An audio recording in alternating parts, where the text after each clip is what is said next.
So you've already seen this is a circa, I believe, 1818 to 1820 walnut wardrobe.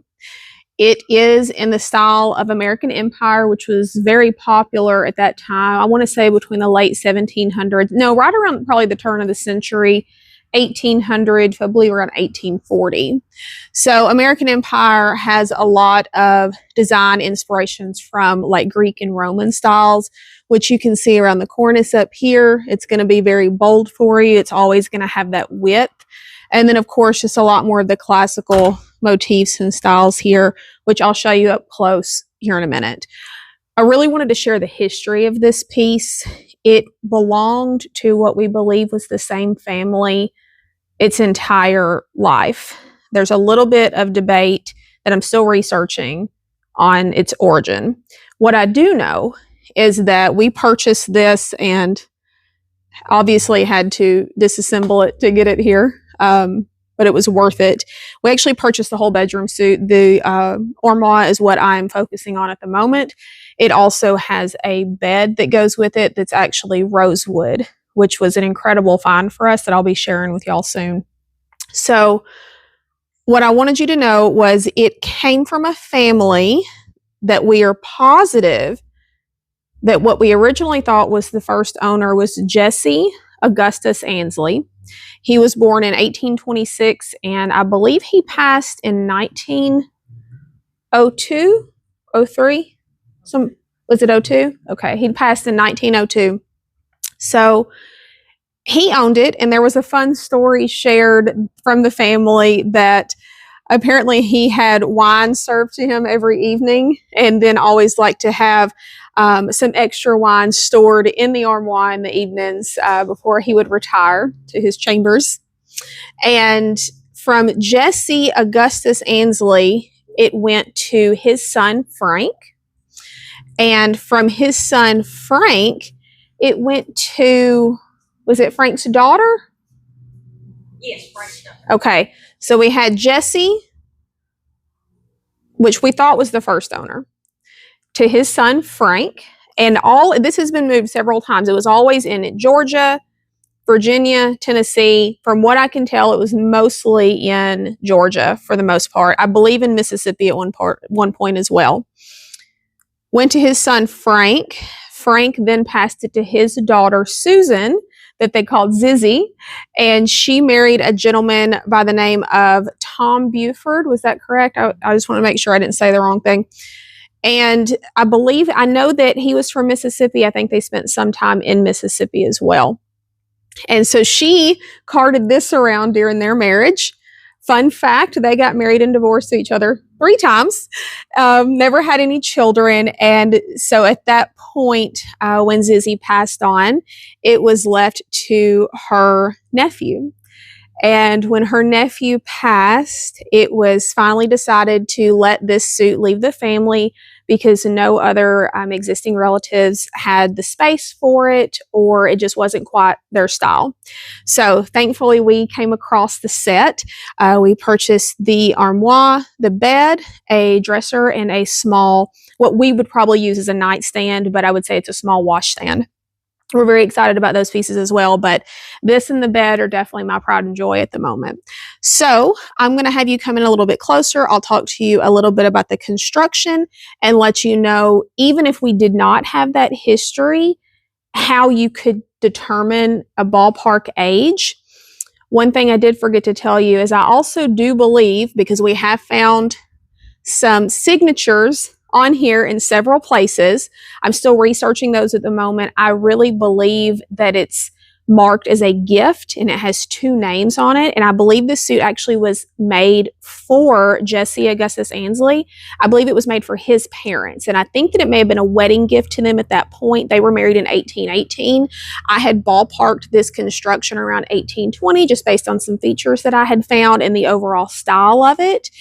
It would make sense that's how he acquired it, because I don't believe it was built at a later period. So if it's making sense where my timeline's coming from, these types of pieces were most often made for very prominent, wealthy families.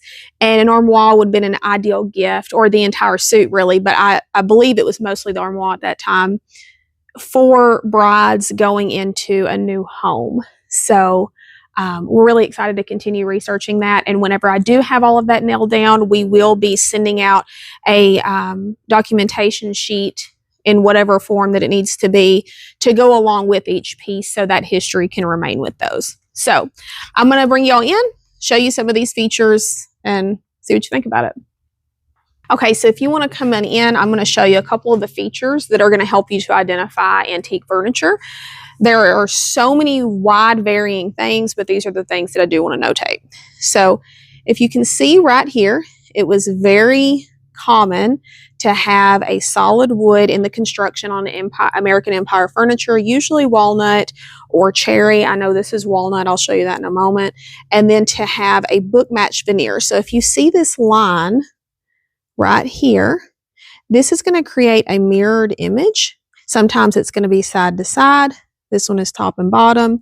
This is not actually, at least in my opinion, because it's very debatable, I actually don't feel this is a burl.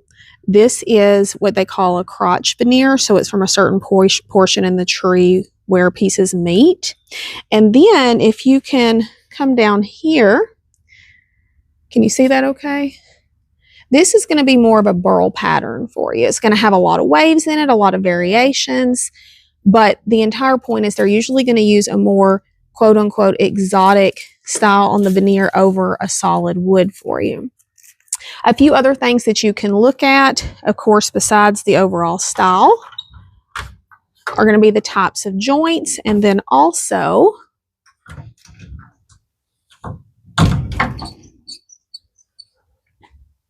you're going to see this is called a hand chamfered style. It looks like a beveled mirror almost.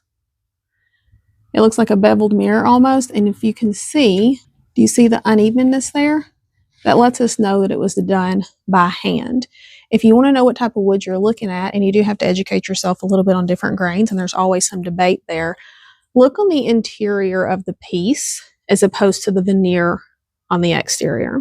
Are made to break down because of narrow doorways and hallways and staircases and such of that time. These would completely disassemble, not only to help with weight, but to be able to maneuver these pieces around those smaller areas. So as y'all have seen, the back will come off, the sides, the top, this center support, all of these shelves, and of course the entire purpose of an armoire, which there's a lot of debate between an armoire and a wardrobe. Very similar. Armoires are usually larger and more ornate, which is usually what the women would receive. You'll usually have things where you can hang on one side, shelf storage on the other, and then usually drawers incorporated somewhere throughout there. Okay, and if you'll come in up here, I'm not sure if you'll be able to see. I don't expect y'all to necessarily be able to make it out, but can you see that? There we go. So this is just one of the signatures that we found. And then I'll show you down here on the drawers. You're going to see it's going to have a much more traditional pine on there. And then throughout here, you can see very well done handmade dovetails through there. And you can see this rough edge across these sideboards. And right here, you can see this is actually the solid wood. There's a very tiny line there, and then it has the veneer over the solid wood as well. So those are just a few things that you can look for whenever you are trying to identify antique furniture. The first thing that I always do is I look into mirrors, the backs of mirrors, the types of joints that are used, the type of wood that's used. A lot can be said about the overall style as well. That's going to be your first indication of where you need to go. And let's say, for instance, you have a piece that you're like, well, I know this is a federal style, but we also know there was a federal revival period in the early 20th century. Then you want to start looking at construction to figure out if it was from the original federal period or if it was from the revival federal period. And then always look at types of nails, screws, so on and so forth. At your very best, when at your most educated, you are still usually going to be making a guesstimate unless you have documentation to go along with it. So stay tuned as we get this cleaned up. It's going to be mostly cleaning to bring this back to life. We are going to refresh this finish. This has only been refinished one time, and that was in 1995. And now again, so right at 2025. So we're looking at 30 years there. So we're going to refresh this finish, make a few minor repairs, oil everything, but more than anything, everything's going to get a really great deep clean. And then it will be available for y'all. It is almost 9 foot tall, and we are looking at about 6 feet wide and almost 2 feet on the depth.